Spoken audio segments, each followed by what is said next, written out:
Congresswoman and Chairwoman of the House Republican Conference, Elise Stefanik. Always good to see you, my friend. So look, President Trump has come to the media capital of the world, the basketball capital of the world, packing out Madison Square Garden, saying that we will leave no state unturned. We're going to come to New York, to the belly of the beast, and take our message for keeping America great. What do you see happening here today? So I think this, of course, will be a historic event. And at heart, President Trump is always a New Yorker, born and raised in New York, helped build this city. And he is going to the epicenter of failed Democrat policies, where we have a crime crisis, we have an illegal migrant crisis, and you just have catastrophic leadership from Democrat officials in New York State. Compare that with the America First movement under President Trump. He is going on offense in these key swing districts and key states. And I've been a big believer that President Trump can make history in New York. You're seeing historic support among African-American voters, Hispanic-American voters, Jewish voters, working-class people who feel that what we have seen under Kamala Harris has been an abject failure. This is a great way to close out the final week. And it's also important in New York. We had early voting for the first day yesterday, and we need to surge the polls to make sure that our voices are heard. Absolutely. You look at specifically here in New York was the margin for that majority in the House. The only thing keeping the gavel out of Hakeem Jeffries' hand was Republicans here in New York. How do you see these races coming down the stretch here? Do you believe that New York can once again be that majority maker for the nation? Well, we have to be, and the road to the House majority goes through New York State. As your listeners and viewers know, 5 of those seats flipped in New York from Democrat to Republican. That literally is the reason New Yorkers fired Nancy Pelosi once and for all. Donald Trump last night, I was proud to host a tele-rally with him, reaching over 1 million voters in those key congressional swing districts in the Hudson Valley, upstate, and on Long Island. What's most important to know is Kamala Harris is underperforming Donald Trump in every single swing district. She is also underperforming where Joe Biden was in 2020. So President Trump's support is surging in these districts, and he is committed to making sure that we have a House Republican majority. I think we can pick up seats. We have 2 opportunities to pick up with Allison Esposito, former NYPD leader, who is running against Pat Ryan, and then Mike LaPetri, who is running on a seat on Long Island to defeat Tom Suozzi. Absolutely. Now you have the Wall Street Journal poll coming out saying that President Trump is at around 49% with registered voters. But I think for me, when I look at this election, we're looking at the issues that people talk about around the kitchen table. It's the inflation that has in many ways bankrupted the middle class. It is the migrant crisis that they told us was a figment of our imagination. It is Joe Biden and Kamala Harris swearing that they were the normal presidency restored, and now we've got fires in Gaza.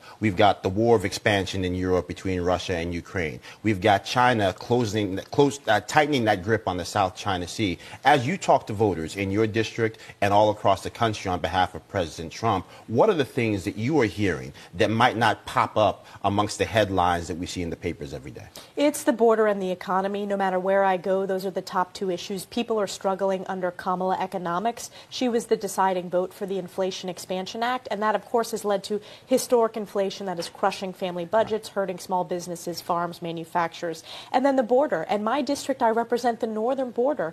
And you've been up there, Joe. You see it. We have seen a catastrophic skyrocketing of illegals crossing not just on our southern border, but our northern border as well. Right. It has created huge, huge stresses on local law enforcement, on Border Patrol, and yet Kamala Harris and Joe Biden, with a stroke of a pen, could close our borders. They refuse to do so. Donald Trump will bring border security on day 1. And then another issue that I think is increasingly important is people just see how far radicalized today's Democrat Party is, and they want boys and men to compete in women and girls sports. And as a parent, and you know, this resonates, we want to give women those opportunities, not take them away from mediocre men. Plus, it does not protect our safety for our women and girls. That's an issue this election cycle because Kamala Harris is so radical, as are other Democrats on that issue. You know, specifically, you look at somebody like Kamala Harris, who bragged about being the last person in the room on that terrible Afghan decision,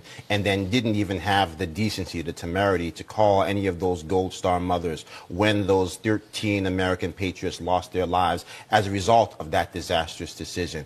And yet somehow this same woman who couldn't discern that Joe Biden was crumbling before our very eyes wants us to trust that she can look Vladimir Putin in the eyes and stop World War III. Can you just put in crystal clear terms for us, as we see what's happening in Israel as a result of the lack of support that America has had for our greatest friend for peace in the Middle East, just how critical it is to keep Kamala Harris as far away from the Oval Office as possible? Kamala Harris is unfit to step foot in the Oval Office as President of the United States. You pointed out, Joe, she was the last person in the room advising Joe Biden of that catastrophic decision that led to the withdrawal from Afghanistan and, of course, those 13 service members who lost their lives. And they don't even have the decency, Kamala Harris or Joe Biden, to pick up the phone to meet with those Gold Star families. President Trump has met with them extensively, as have I and other leaders. That is our responsibility. But the rest of the world saw that withdrawal as well, and Putin invaded Ukraine, and then, of course, you have the Iranian-backed Hamas attack against Israel and the Hezbollah attacks,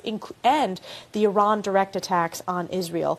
Compare that to President Trump. We had peace and stability throughout the world. You had the breakthrough of the Abraham Accords, the greatest achievement for normalization in the Middle East in a generation or longer than that. He was the strongest American president when it comes to standing by Israel. We need to return to that peace through strength, and this is particularly important in my district. I've been 10 years on the Armed Services Committee, 8 years on the House Intelligence Committee. That makes me one of the most senior members on both of those committees. President Trump came to Fort Drum in my district, signed the National Defense Bill to rebuild our nation's military through peace through strength. And what have we seen of Kamala Harris and Joe Biden? Weakness projected around the world. So literally the state of the world, and of course the state of our country, is on the ballot this election cycle. Absolutely. Well, we're glad to have you on the case. Chairwoman of the Republican caucus, Congresswoman Elise Stefanik from New York's 21st Congressional District, but more importantly, fighting down in D.C. for all of us. God bless you. Thank you so much. We'll talk again soon. Thank you, Joe.